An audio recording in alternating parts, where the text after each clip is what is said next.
Bonsoir Vincent Vermignon. Bonsoir. Comment allez-vous? Très bien, Ça va? ça va. Est-ce que vous pouvez vous présenter, Vincent? Waouh, Vincent Vermignon, comédien martiniquais. Je suis comédien depuis plus de 10 ans maintenant. Et voilà, comédien ambitieux et puis fier de représenter la Martinique dès que possible. Vous êtes né en Martinique, vous avez fait des études en Martinique. C'est quoi votre lien avec la Martinique? Moi, je suis né en Martinique, j'ai grandi en Martinique, mes parents sont martiniquais. J'ai quitté la Martinique à 20 ans pour mes études, mais j'y reviens très régulièrement. Donc, je suis, oui, martiniquais 100%. Mais vous avez voyagé? Oui, j'ai Vous êtes- voyagé, ouais. Oui. Et alors, la comédie, le Mhm. film, à quel moment ça rentre dans votre vie? Alors en fait, moi j'ai toujours voulu faire ce métier-là, mais j'ai décidé vraiment de me lancer en tant que comédien relativement tard. J'avais 28 ans. Et c'est ma mère qui m'a dit, bon écoute Vincent, un jour, vas-y, pourquoi tu ne testerais pas un cours de théâtre amateur? J'y suis allé et ça m'a jamais quitté. Mais alors, vous avez fait quoi avant? Avant, j'ai fait une école de commerce et je travaillais dans l'immobilier à Londres. Mhm. Donc voilà, après je continue aussi une activité immobilière à côté, mais c'est vrai que mon activité principale, c'est vraiment ça. Mais à la base, moi j'ai fait une école de commerce, j'étais parti pour être envoyé un homme d'affaires. Mais oui, qu'est-ce qui vous plaisait dans ça? Moi, ce que j'aimais, c'était vraiment l'action, c'est-à-dire la possibilité. Quand j'étais petit, moi, ce que j'aimais dans les films, c'est voir des gens avec des attachés-caisses qui étaient pris entre deux vols. Voilà, souvent dans les films américains, on voyait un gars qui passait, qui prenait son café, qui lisait son journal, qui était toujours pressé. Et je pense que j'ai toujours aimé ça, cette espèce d'adrénaline, le fait Mhm. que tous les jours on se réveille et puis on ne sait pas de quoi la D'accord. journée sera faite. Mhm. Tout sauf la routine, quoi. Mais du coup, votre goût pour le commerce, en tout cas la personnalité de l'homme, du chef d'entreprise, a été, comment dire, a été nourri par les films, beaucoup? Par les films, et puis mes parents, ils sont indépendants aussi, en fait, donc ce sont des... C'est qui vos parents? Alors, donc il y a Corinne Vermignon et Victor Vermignon. À l'époque, ils avaient aussi créé T-Bomb Village, donc ce Oui. sont des gens qui, depuis, depuis tout petit, je les ai vus prendre des risques. Donc, je pense que j'ai vraiment grandi dans ça, j'ai grandi dans ce bain-là, donc je pense que Mhm. c'est un peu normal que derrière, j'ai eu envie d'avoir une vie comme ça. Et vous avez vécu à Londres combien de temps? J'ai vécu à Londres 5 ans. Qu'est-ce que vous avez fait? Vous étiez quoi, dans downtown? Vous étiez où? J'étais à Fulham, en fait, j'étais vraiment à Londres, pur Londres, et mon travail, c'était d'aider donc en fait les clients étrangers à investir en France. Donc ça m'a vraiment permis de progresser En France ou en en France. France? En France, donc j'étais à Londres et Oui. j'aidais des clients étrangers à investir en France, à D'accord. acheter des appartements, à défiscaliser, etc. J'ai fait ça pendant 5 ans. Et ça vous plaisait? J'aimais bien. J'aimais bien parce qu'en fait, chaque fois, il y avait, bon, j'étais commercial, donc il y avait des objectifs à atteindre, Oui. il y avait des commissions à réaliser, et puis aussi, ce que j'aimais, ce que j'ai beaucoup aimé à Londres, et ça m'a vraiment aussi influencé en tant qu'homme, c'est qu'à Londres, on a vraiment le monde sur un plateau. Et j'ai rencontré des gens que j'aurais normalement pas rencontrés si je restais en Martinique ou même à Paris, quoi. Donc, Mhm. Et alors, comment ça se passe? Parce que ça, je l'ai lu. Ma mère m'a dit, c'est ma mère qui m'a dit, mhm, mais pourquoi, Vincent, tu n'irais pas, tu prendrais pas des cours? mhm, Mais ça s'est dit, mais c'est quoi le cheminement? Ça s'est fait tout de suite? Comment finalement? Parce que c'est ça qui a été le point de départ de votre carrière d'acteur, en fait. mhm. Il y a 10 ans, c'est ça? Mais alors, moi, je pense que j'ai toujours voulu le faire. Mhm. C'était vraiment, depuis tout petit, j'ai toujours été attiré par cette profession-là. Et quand elle m'a dit, ben écoute, Vincent, comme tu aimes bien ça, teste en théâtre amateur. Et j'ai pris des cours chez Julie Mauduèche à Fort-de-France. Mais je pense elle ne pensait pas que j'en aurais fait ma profession. Et le premier jour, je suis arrivé dans ce cours-là, et puis le plaisir que j'ai pris, et je travaillais toute la semaine et j'avais qu'une hâte, c'était d'aller au cours de théâtre. Et je me suis dit, bon, bah non, c'est pas possible. Mais c'était après Londres, ça? C'était après Londres. Oui, d'accord. Je suis revenu en Martinique, en fait, et j'ai développé une activité en Martinique. D'accord. Et à ce moment-là, bah, le week-end, je faisais ça. Mhm.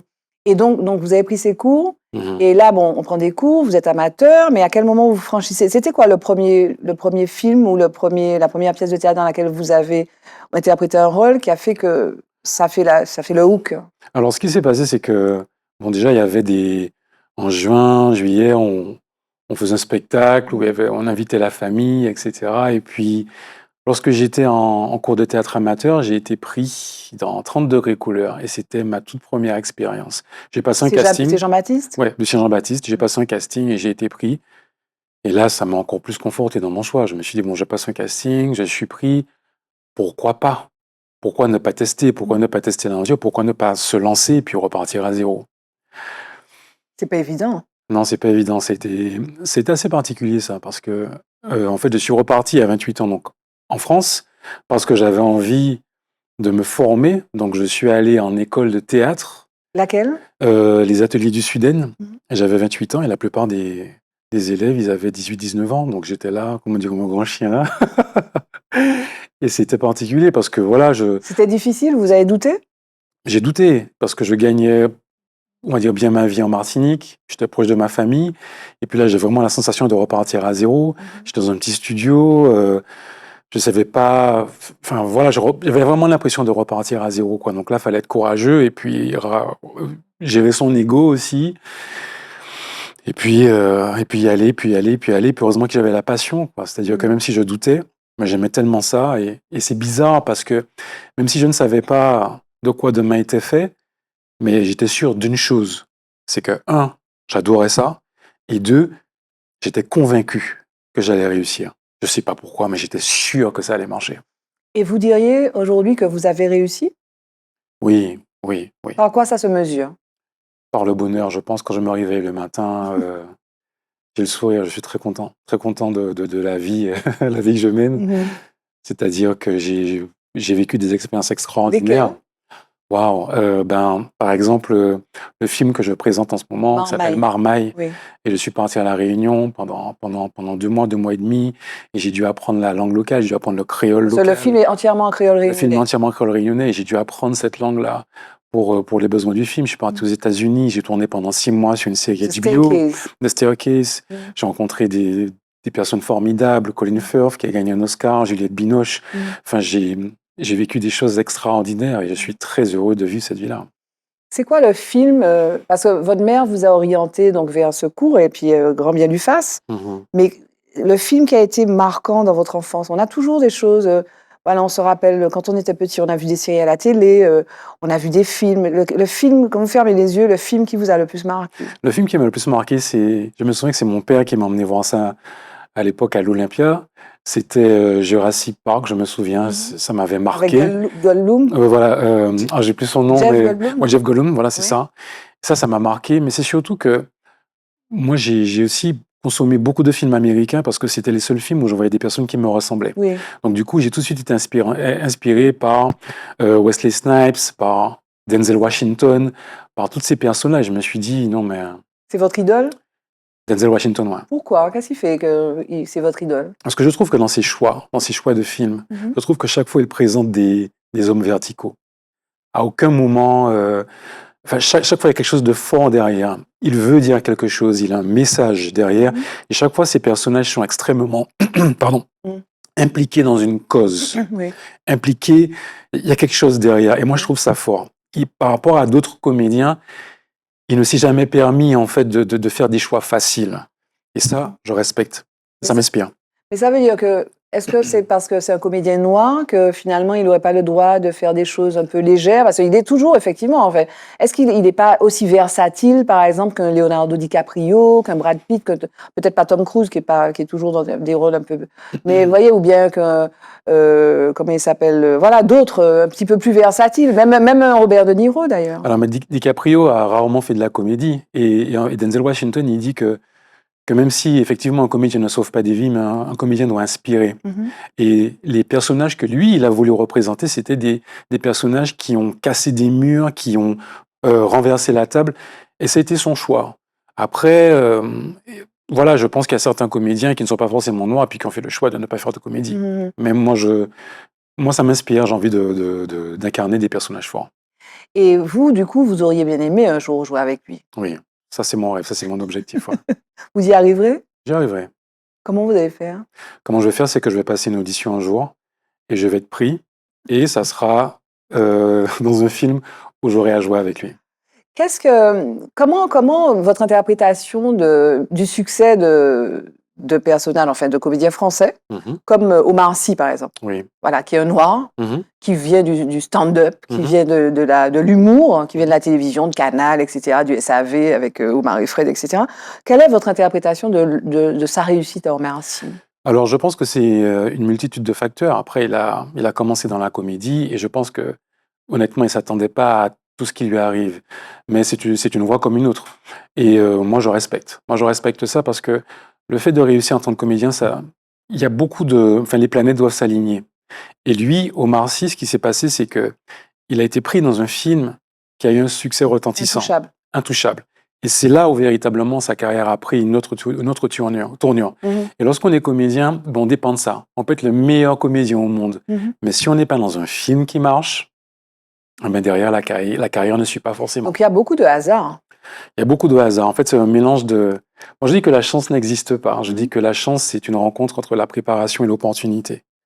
Tôt ou tard, il y aurait une opportunité, mais il faut être prêt pour la saisir. Donc c'est pour ça que vous continuez à vous former, vous faites, Toujours. vous passez des castings. Donc là, c'était Marmaille, on a parlé de Staircase. C'est ça. Et aujourd'hui, vous travaillez sur un projet. Alors là, je vais tourner en mars en Martinique. Donc, c'est un projet, je ne peux pas trop en parler maintenant parce que voilà, il y a une confidentialité que je dois respecter. Mais moi, je suis très heureux de pouvoir tourner en Martinique en mars parce que ça fait quand même quelques années que je n'ai pas tourné en Martinique. Et le fait de pouvoir tourner au pays, c'est une saveur particulière. Hein. Moi, je veux citer quand même Maybe Another Time. Je crois Oui. que la première fois que je vous ai vu, c'était dans ce film donc d'1 minute, réalisé par Chris Burton. Vous étiez extraordinaire. Merci. Dans ce rôle de militaire, C'est voilà, qui était vraiment d'une cruauté sans nom. Et puis, vraiment, la prouesse de réalisation de Chris Burton, en 1 minute, faire tout passer. Il y avait une femme qui... Oui, Gloria Bonheur. Gloria Bonheur. Et c'était le premier film, court? Oui, c'était mon... Est-ce que c'était mon premier? Je crois que Non, le premier film, vous avez dit que c'était 30 degrés. Oui, voilà, c'est ça. Mais effectivement, pour moi, il y a eu un avant et un après, mais bien at the time. C'est vrai? Pourquoi? Oui, parce que déjà, on a tourné en anglais à l'époque. Oui. Et puis, ça a eu un succès mais vraiment retentissant. Ça m'a donné confiance en moi. Et je me suis dit, je peux tourner en anglais. Et puis, ça m'a décomplexé. Et si j'avais une ambition, ben, là, encore plus développée. Donc, oui, mais bien at the time. Et puis, c'est surtout que à l'époque, j'avais besoin d'une bande démo. Parce qu'on a besoin de faire un petit montage de ce qu'on a fait. Pouvoir se vendre auprès des agents, auprès des producteurs. Et normalement, une bande démo, ça dure 2 minutes. Et ben, la première minute, c'était Maybe Another Time. Et est-ce que aujourd'hui, c'est plus facile pour vous, précisément, de passer des castings Alors, je pense que c'est pas plus facile, mais c'est différent.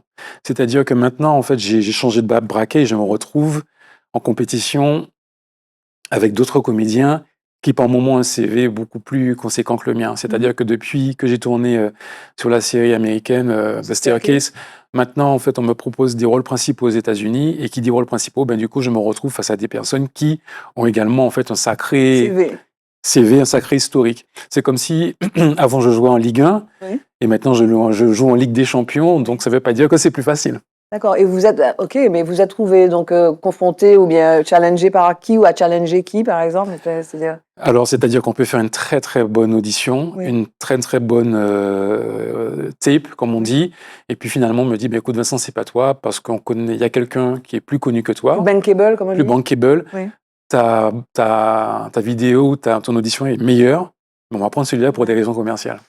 Et donc, vous êtes aux États-Unis présent? Alors, je ne suis pas présent aux États-Unis, je voyage beaucoup, mais en fait, depuis le Covid, on a la possibilité de passer des auditions à distance. Donc, ça ne sert à rien d'être aux États-Unis, et surtout qu'il y a beaucoup de productions américaines qui sont tournées en Europe, qui sont tournées en Afrique. Donc, on peut être n'importe où dans le monde et être auditionné pour une production américaine. La réussite, au-delà du fait que vous voudriez jouer avec Denzel Washington, ce serait quoi pour vous? La réussite, ce serait quoi? La réussite, pour moi, ce serait déjà d'être entouré d'amour et de pouvoir en donner. Je pense que c'est très important pour moi parce qu'en fait, c'est un métier qui est extrêmement aléatoire. On peut passer 2 ans sans tourner, puis après on a 5 ans de folie. Donc du coup, il faut être extrêmement stable. Et le fait d'avoir une stabilité émotionnelle, ça pour moi, c'est ça réussir. Parce qu'au-delà de la comédie, il y a autre chose. Il y a autre chose. C'est-à-dire que pendant longtemps, je me suis défini comme étant, voilà, je suis comédien, mais avant d'être comédien, je suis un homme, je suis un mari, je suis un fils, je suis un frère, et c'est important pour moi de remplir ces fonctions-là. Le mot de la fin, ce serait quoi, Vincent Vermignon? Le mot de la fin, c'est de dire que, à un moment, j'ai fait l'erreur de penser que le fait de venir d'une petite île comme la Martinique, ben voilà, ça aurait pu être plus compliqué pour moi parce que, voilà, j'ai un accent, j'ai pas de réseau, mais c'est ça qui me rend unique. C'est que maintenant, au niveau où je suis, quand je passe des auditions, je sais que je suis le seul. Et j'apporte une énergie différente, j'apporte une vibe différente. Et si je chope une audition, c'est grâce à ça. Donc si demain, Si j'ai quelque chose à dire à quelqu'un, c'est dire que d'où on vient, c'est ça qui va vraiment nous permettre d'aller là où on veut aller. Merci Vincent Bermignon. Merci à vous.